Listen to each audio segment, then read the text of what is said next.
Hello, everybody, and welcome back to Dentistry Beyond the Numbers. Today, we have somebody really exciting, somebody that really built his business in New York City. And I think it's a guy who bucked the trends, and we'll get into that a little bit. But we are both from the same alma mater, and I love to say that. University of Pennsylvania put out some really great people, and they were pretty good dentists too. But without further ado, I'd like to introduce a really nice guy, Dr. Fred Solomon from Tribeca Smiles in New York City. Fred, how are you? And welcome. Hey, Mark, how are you? Nice to join you this afternoon. For those of you that don't know Fred Solomon and Dr. Solomon has put together a practice that is quite unique. But what I've learned from him is he's also done some things in the business acumen that I want to get into and sort of question your future, young dentists out there and people out there that want to make some decisions. So before we get further, tell us about you. Tell us about your background, where you grew up. I know you went to Penn. What'd you do before? And then what'd you do right after? Cool. So I grew up in a small town, upstate New York, Gloversville, New York, north of Albany, 4 hours from the city or so. And for me, the city was a big, exciting place to go and visit. I know you grew up in New York. I was the country mouse that came to New York. You're in New York. My background was as a kid. I was a kid. I started 8 years old. I was a magician when I grew up, and all through high school, and in theater and performing, and into college. So that was my sleight of hand, use my hands aspect. So I always knew I had decent hands with this game. I studied psychology, I studied biology, I studied chemistry in college as an undergrad. I went to Skidmore College, and from there that led to a research project that was kind of big, opened up a lot of doors for me, and I ended up where you ended up, at University of Pennsylvania School of Dental Medicine. And it just, at some point along my career, it just made sense that with a science background and hands that I had a lot of confidence in classic story of the kid magician who ends up being a dentist because, for whatever reason. You But still do I magic to entertain anybody? Or I do in the office. Every now and then I bust out for friends. I Great. mean, back in the day, it used to be like the whole stage show, but all my friends still know that. And every now and then we dabble. What'd you do right after school? What'd you do? Did you go into work? Did you do a residency? What'd you do? I did a general practice residency. I stayed in Philadelphia. I was at Albert Einstein Medical Center there for Great a program. year doing that. Great program. And you know what? And in a resident in a hospital, that's when you become a super generalist. That's your opportunity to be in the hospital, to kind of be protected, but in somebody else's backyard as a dentist. And you get to dabble in surgery. You get to dabble in emergency medicine. You get to understand and go on rounds in the hospital and learn about medicine and how dentistry fits into health and wellness. And it's not just that we fix a tooth, but we have a part of health and wellness. And when you're in a hospital, you understand that because you're practicing dentistry on medically compromised patients, as well as patients that may end up in a hospital setting. So it makes sense to think about dentistry in terms of health and wellness, and not just I've got a molar that needs fixing. So the super generalist is, we had an endo program, a specialty program, and an ortho program, specialty program, and we went to the operating room for full mouth rehabilitations and surgery, and we were in the emergency room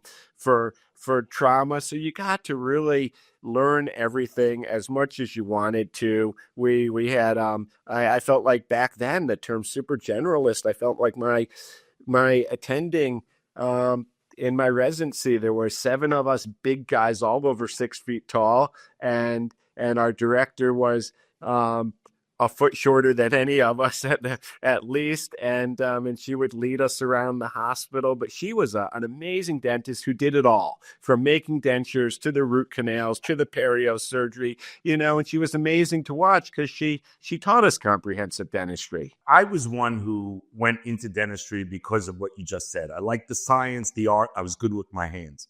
Some people went into dentistry because they wanted to be physicians. It sounded like you picked up this approach towards holistic or full body medicine, that it's a caring medicinal practice, just like any other practice, later, almost in the hospital setting? Or did you always have this desire? You know what I mean? It was in dental school. I didn't know how many teeth were in the mouth when I started out, so I think I had a lot to learn about dentistry and what it really meant. And once I started to understand public health and wellness a little more, I think it was in the residency when we actually got to treat a patient comprehensively. The patient would come in, we would create a treatment plan, and then we would execute everything on that treatment plan, asking for support, but not necessarily referring. Right. One of the best things I do, and I found I was taught this early on, and you probably do it yourself, is some dentists come in and look at the teeth, make a decision, do a treatment plan, great, done. But some people palpate nodes and look for things that might be irregular.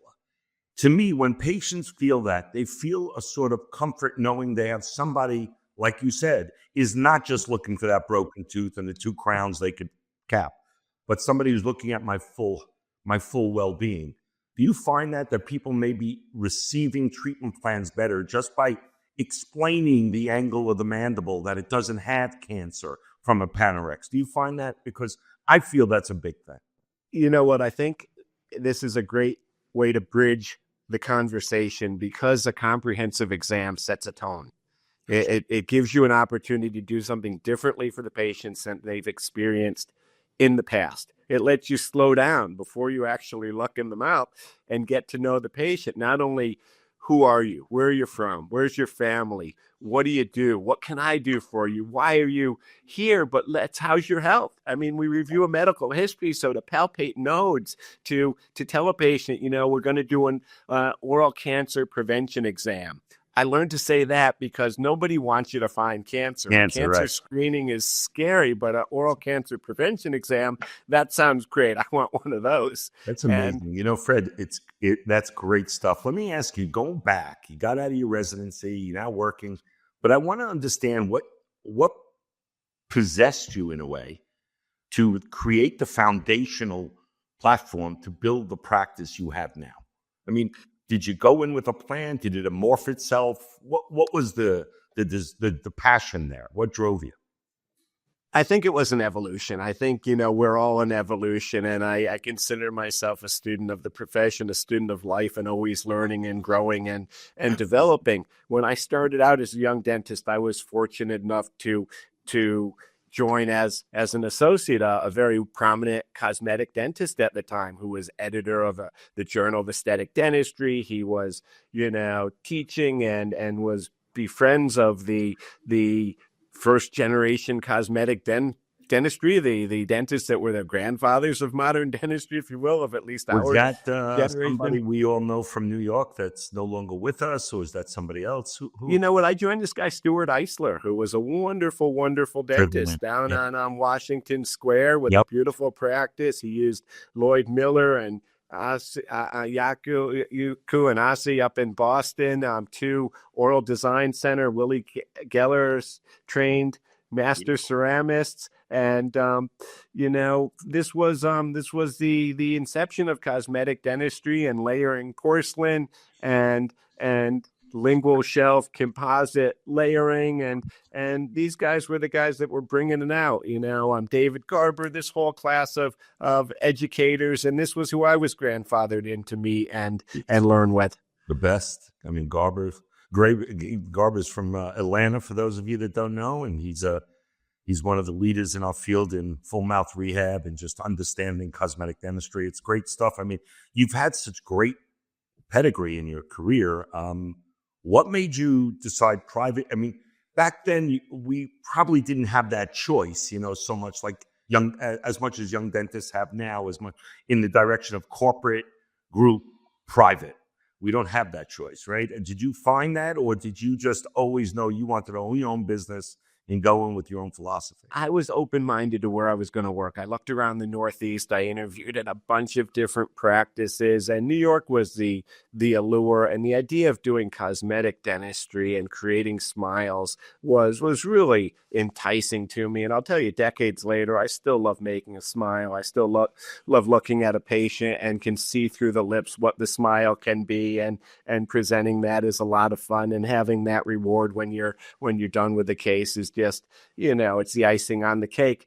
I love all that. I think when I started practicing as a cosmetic dentist, it was also in the context of a family practice. There were children and there were teens and there were adults that needed general dentistry as well. So, going back to Penn, we learned that, we do health first. If there's periodontal disease, we're going to address that first and foremost. Talking about it every day. Phase 1, phase 2. We got to cut it in half. You've got to get rid of the disease. You don't want to start clear aligners while a tooth is rotting away. That doesn't make sense to anyone. And the smile and the cosmetic for the wedding this weekend is great. But you know what? You're also going to fix your molars or you're not going to get your smile fixed forever. Yes, I see the drive in some, I'm not going to say and stereotype it to groups but high dentists that want to produce a lot sometimes lose the forest. And they're not seeing the phase 1, the decay. They're going for the edentulous areas and putting implants in. My question is, first, I'm a small town guy, goes to Philly, pretty big city, loves Philly, goes to Penn. Great time to be at Penn then. It was beautiful. I was there.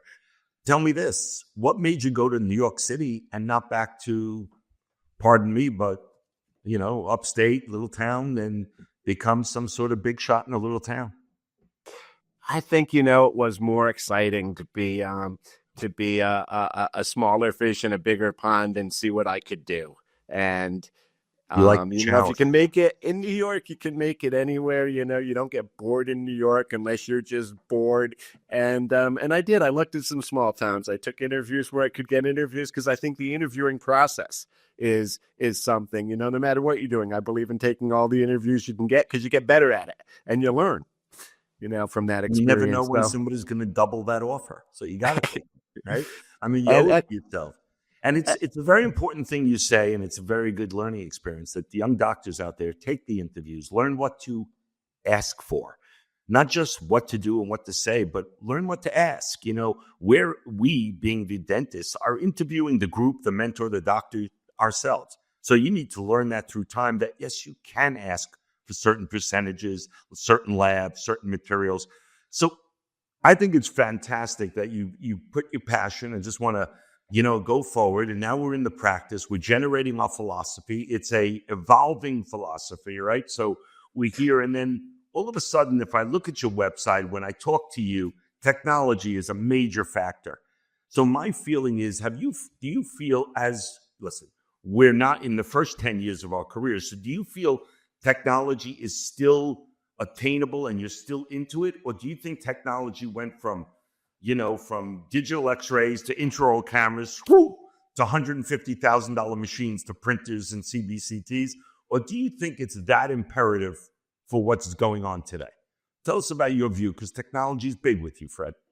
Yeah, you know what? And it's really cool to know dentistry before the technology is the funnest part of it. I think it's the next generation of dentists. Boy, I wish I could be a young dentist starting out again, because there's just a whole new world there and standing on the shoulders, so to say. I mean, when you come out and the technology and the way you can practice today is mind-blowing. It's actually more fun, it's easier, and in so many ways it's better for everyone. But knowing how to carve a tooth, so that you can digitally carve up a tooth and design it on the computer, and the fundamentals of how the jaws and the teeth fit together and the neuromusculature, all that still has to be within the analog world that's not designed in the virtual world. So there's still this back and forth.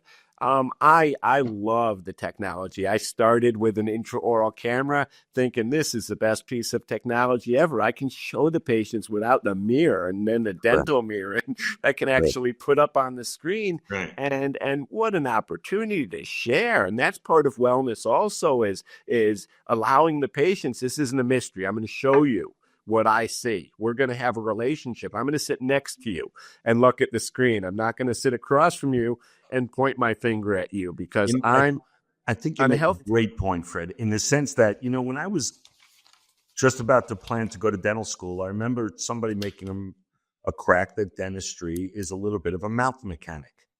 Just like you go into a shop and they open your hood, nobody knows what's going on. Look, I like cars. I can't tell you I can put a car together. So if they tell me my carburetor, my alternate is bad, I'm going to listen.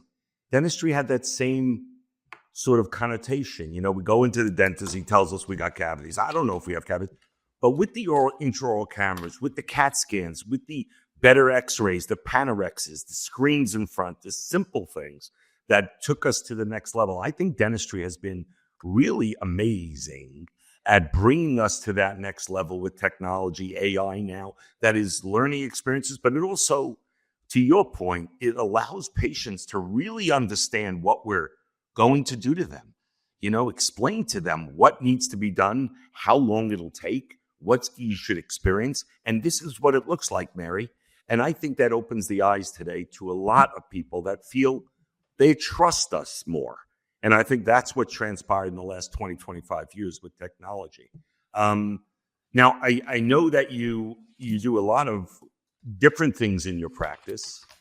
Before I get onto the business side of some things, I'm just curious, what are you most proud of in Tribeca Smiles? I mean, I'm probably jumping around a little bit, but I'm curious because I know you're a super generalist. I know you can do it just about everything that comes in, and I'm curious to know what goes on there. What do you love to do most? I mean, what do you What think? am I most proud of is going to be the people. And I'm not just saying my team, and I'm not just saying the patients. I'm saying the people, because we create a culture. And you create, as a leader in the practice, you have to set an attitude. And there's always upsets. There's always little fires to put out, whether it's the team, the patients. But when you have a culture of people that have a mission to provide health and wellness, to help people, when we all remind each other at the end of the day, that's what we're there for, and everything else follows. Everything else is necessary, but it has to follow taking care of the patient and providing health. And sometimes we see things that the patient doesn't see. There can be cosmetics and there can be health issues. There can be needs and wants, and we have to know who we're talking to, so that you don't want to talk cosmetics to the patient that only wants health, that has no interest in cosmetics, and you don't want to talk just health to somebody that has nothing but vanity. So we have to have the right conversations. You can't do that until you have a relationship. And So you feel very strong. Let's say the team that you have up front is going to be the most welcoming, endearing type of reception that a patient can get. And it starts with that. The culture just lends itself throughout the practice. Would you say that? in my practice, I want to welcome. I'm from a small town. I told you that. We're going to have a small town mentality for how we treat our patients in the big city. And I'm going to welcome people into the practice. And I literally do. If I'm near the front desk and a new patient walks in, I don't wait until they're in the back. I walk around the front desk. I know their name. I shake my hand. I'm Dr. Solomon. Welcome to our practice. And I start introducing. The patients have a tour. So they go around and they meet the people in the practice. They see where they are before they're seated. It's like, welcome to my home. This is where we are every day. We want you to be comfortable here. And they see the other patients, and the other patients usually are pretty okay with where they are at that time. If they stick their head out to say it creates a comfort, and it's part of, it's the first step of case acceptance. In New York City or very high affluent cities or inner cities, the doctor's supposed to have an attitude, an ego. Patient walks in, the doctor walks in, I'm going to tell you what you need. I'm wearing a suit, tie, I'm going to leave. It's really nice, for everyone listening. You bring that small town approach to the big city, in a city like Tribeca, in an area like Tribeca where there's Wall Streeters and big movers and shakers, and you just bring that great culture of a small town. I'm sure it's uberly, and I know it is uberly appreciated, and it probably inspires your team to stick around for a long time and just really, I guess the word is trust you. Am I right? Trust is critical. Trust and ego go a little bit hand in hand, because people will travel farther and trust more for confidence. Sometimes they'll pay more for confidence, and they want to know that they're in the right place and that we can take care of them and we can help them. Once again, super generalist. And at the same time, these are patients that are people that still need to develop that relationship. They still need to want to be in a place where they feel like they're cared for and somebody's listening. Correct. and it's clean and you're getting good service and there's a great reputation. Um, I do want to ask you one thing. Do you refer anything out? I mean, we talk about super generalists, but generally, does everything pretty much stay in-house at Tribeca? The way I've done it is either I'm very ambitious, and I was aggressive when I was a young dentist in what I learned how to do and impacted teeth and whatever it happened. I've had different specialists in the practice. Over the years, I've had an oral surgeon, I've had periodontists, I have a surgeon that comes in that I work with now for advanced grafting and complex cases and such. You know what? If I'm going to refer to somebody, and I have the whole network of doctors to refer to as well, and I do refer, and I do have all the specialists.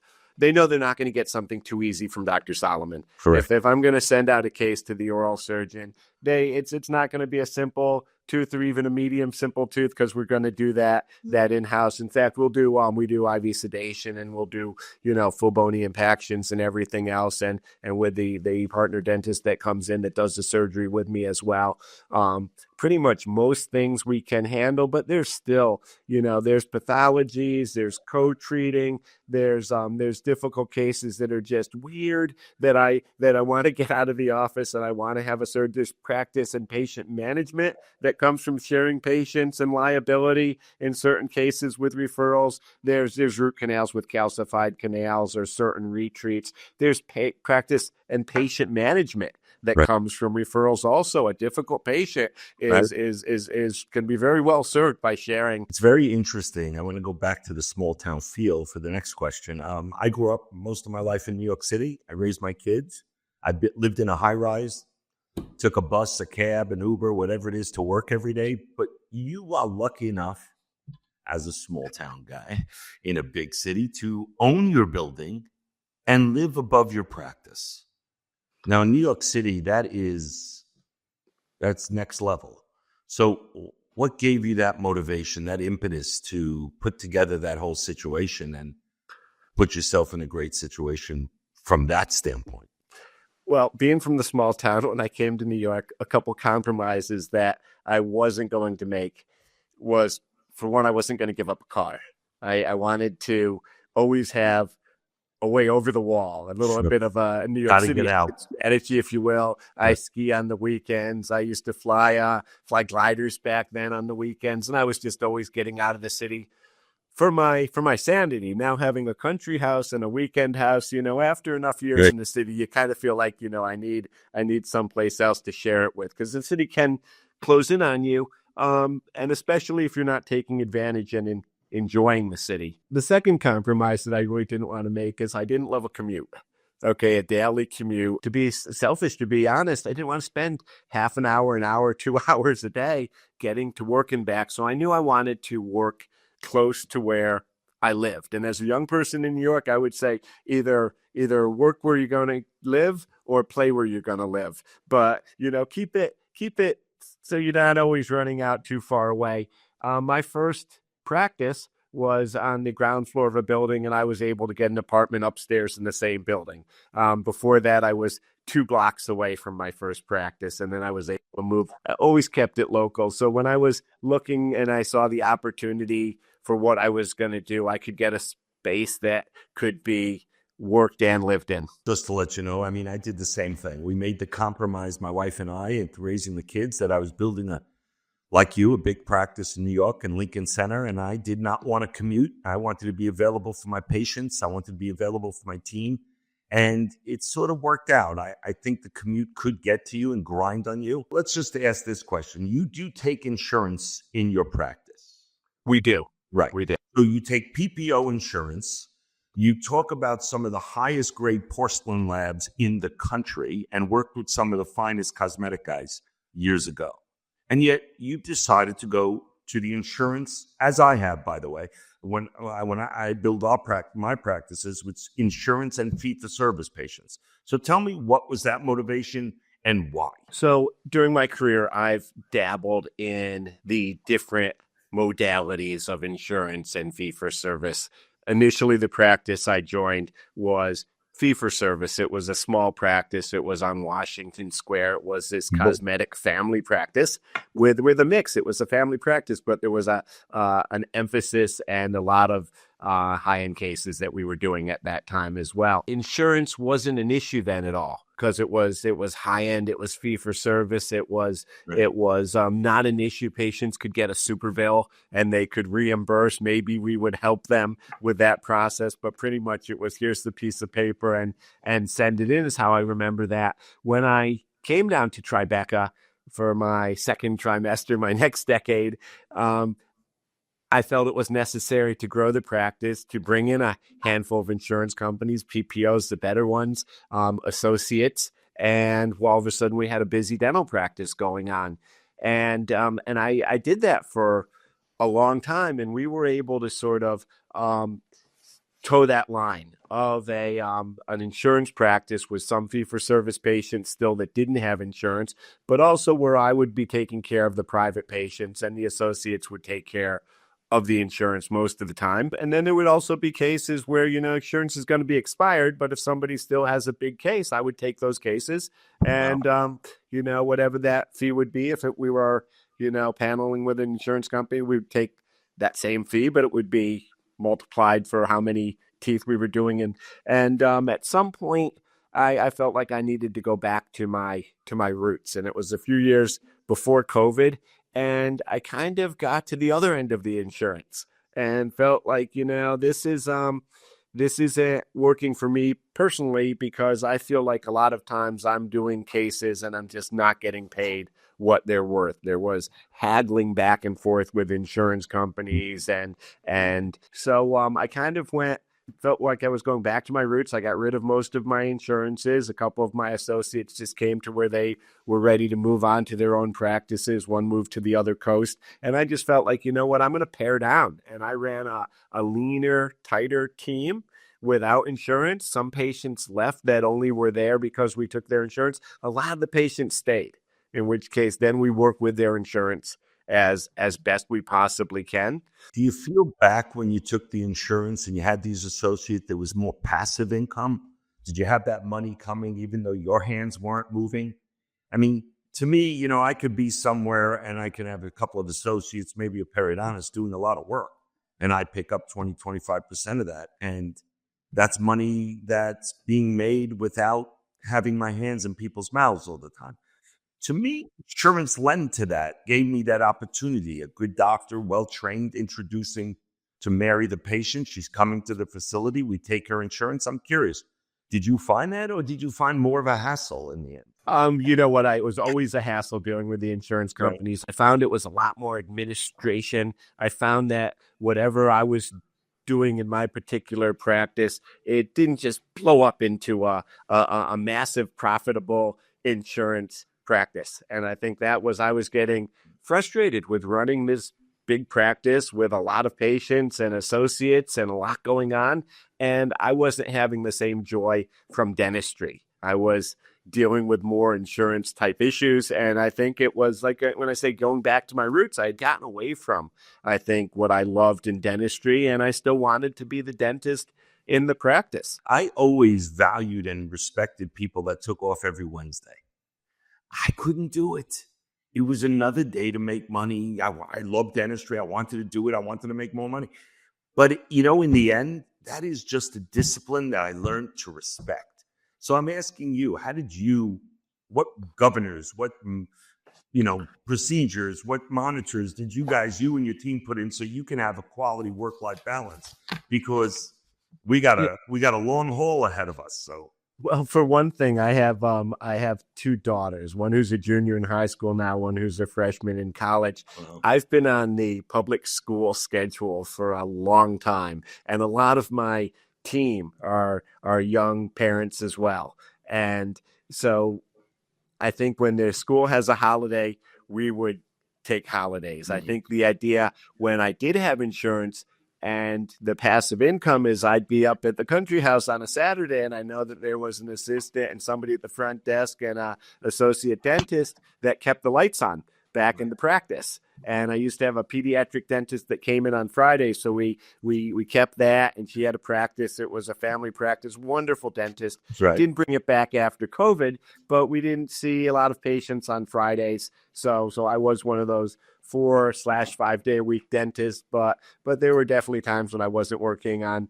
Fridays at all, but the practice was still, up and running, and Saturdays as well. So that part about, and I'm going to go back there. In fact, I'm looking for an associate now, where we're starting to get back with a couple insurance companies, because I want to do my own thing, and I still want the practice to grow and have its income. It's really great to have that. I must tell you, and we go back to a dark time when 9/11 and the blackout in New York, and a lot of private practices, the insurances, fee-for-service was getting hit a lot. I couldn't explain it, but I just always felt that marketing through insurance is another form of marketing. I want everyone to understand what I'm saying. If a crown is $2,000 and I spent $300 to bring that patient in on a pay-per-click or whatever it costs per acquisition, from the business end of bringing people in, if I took insurance and I got $1,400, would it be so bad that I didn't, and then that person is a real patient, I may have more. This is the decision we each have to make. And I want to just point out the young dentist, this is the business aspect. I mean, if you want to be a fee-for-service guy, then you really have to really, like Dr. Solomon touched on, and he's so accurate, the continued education, the constantly morphing and evolving as a dentist. What I know now to what I know 25 years ago is amazing. And everyone that comes out and tells me I got it, I mean, listen, just take another minute and listen.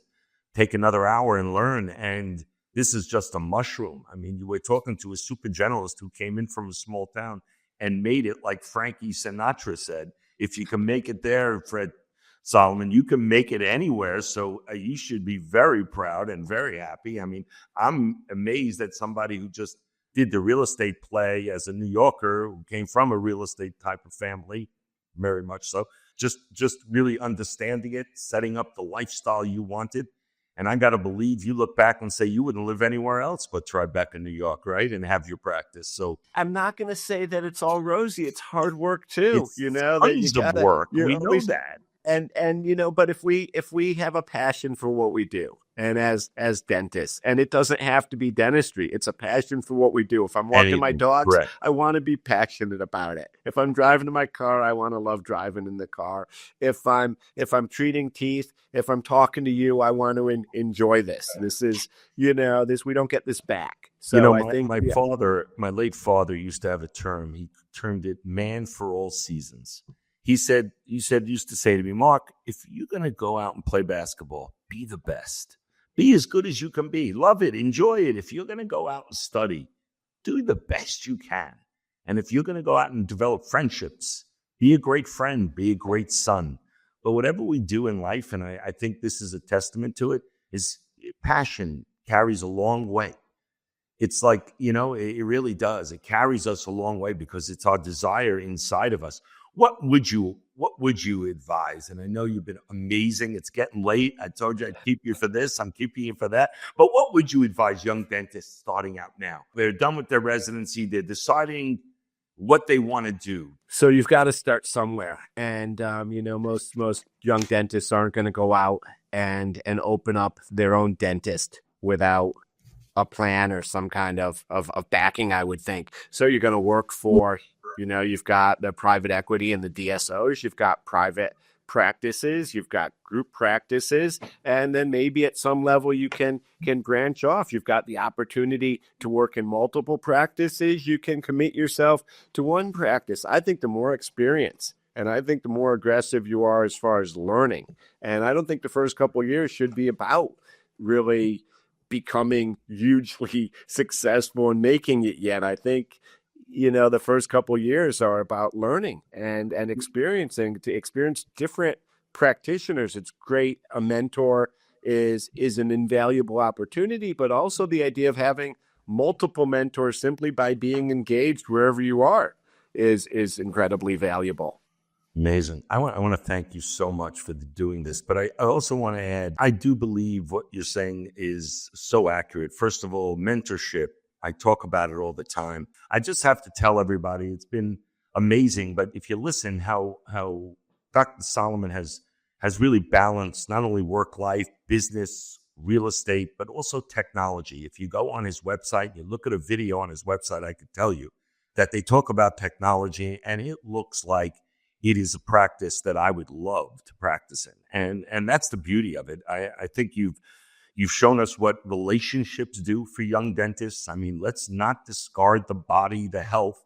Let's give them a first-rate job. I mean, is there anything you want to leave with our listeners, young dentists, older dentists? You know what? I used to think that it doesn't take any longer and it's not any harder to do something really well and then to just do something. So I think no matter what we do, we have to try to do it as best we can. That gives us a couple things. I don't care if you're sweeping the floor. You're going to sweep the floor really well, and someone's going to say, nice job. You're going to get a pat in the back, and you're also going to have self-worth by knowing that you're doing a good job no matter what you're doing. Sometimes it does take longer, and sometimes it does require more to really do something at a high level. Okay, but once you own the basics, then you're at the high level. So it's really about learning and just constantly learning until it's almost intuitive. And dentistry is a complicated field. I love it when the case comes in and I go, what the hell do I do here? Because I have to think, but that's where the challenges are. And the best part of it all is that we're with people. We're dealing with human beings that have personalities, they have lives, they've got fear, they've got emotions, they've got joys, and we're building relationships. And it's a people business, people that have teeth. We're not in the teeth business. That's what I tell a young person. We're in a people business. So get good at people. I love that. That is invaluable. What can I add to that? Absolutely nothing, except saying to everybody out there, I want to thank you for listening. I hope this brought some true valuable insight into building a career in a city or in a private little small town, wherever you may be, but passion. And I think what we're hearing from from two lifers of dentistry, we've been in it forever. And from a Dr. Solomon is that, he's dead on. Whatever we do in a patient's mouth, we should remember it's a legacy. We are leaving it for the next person to look at. That's our goal. And them to say, Mary, you got some real dentistry. That was great. Dr. Solomon is exceptional.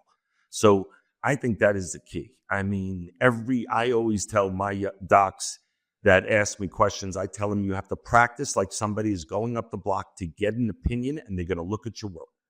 Because everything we do is accountable, and we need to provide them with the best and the utmost of care, whether it's an insurance practice or a private practice. Here's a gentleman who's delivered top-notch dentistry for many, many years.